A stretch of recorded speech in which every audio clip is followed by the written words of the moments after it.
here. So she knows when he's there, and it causes her a lot of anxiety. I don't want her to have that fear. A Green Bay mother talking about her 9-year-old daughter. A registered sex offender asked to move in next door to them, and that decision left to a Green Bay City board. Tonight, the story of what happened in that case, how often those requests are approved, and then when they're denied, does that denial matter? It's an NBC 26 investigation. The question was, should Theodore Blazek be allowed to live in the house with the red? Green Bay ordinance says he cannot. He's a registered sex offender, convicted of 6 counts of felony possession of child pornography. He declined our request for an on-camera interview, but says he's not a threat and wants to live there because he owns the house. Darlene Esquivel lives next door. The neighborhood's near Mason and Webster in Green Bay. Says she told her 9-year-old daughter about Blazek's history. She's fearful living in her own home. With a few exceptions, this map of Green Bay shows where registered sex offenders with convictions involving children can live.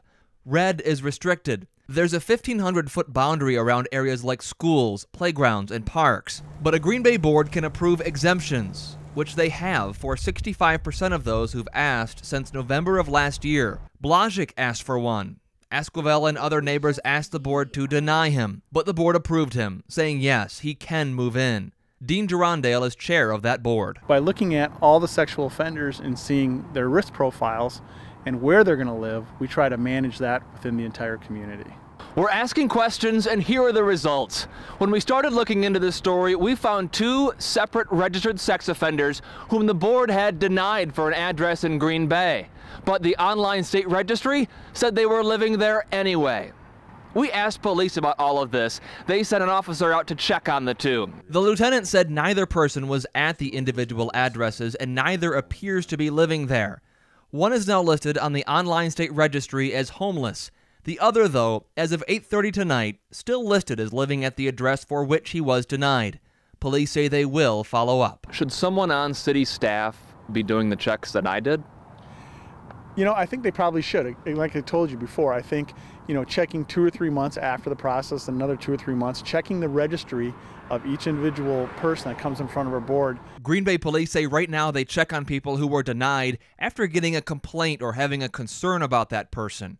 But after what we found, police say they might change their process and check on every person who's denied for an address. I foresee us, assigning community police officers when someone's denied, assigning them every time to go and check to make sure they're not living there. That's something we'll have to take a look at. But yes, I would see that being worthwhile. As for Darlene, back near Mason and Webster, We said our piece, we let them know exactly how we felt. And now it's just, well, what else can we do? The penalty for violating the housing restrictions is up to $500 a day. As far as the man we mentioned who's now listed as homeless, he now has to report his whereabouts to the state every week. His requirement before, according to the Department of Corrections, was verifying his address with the state once a year.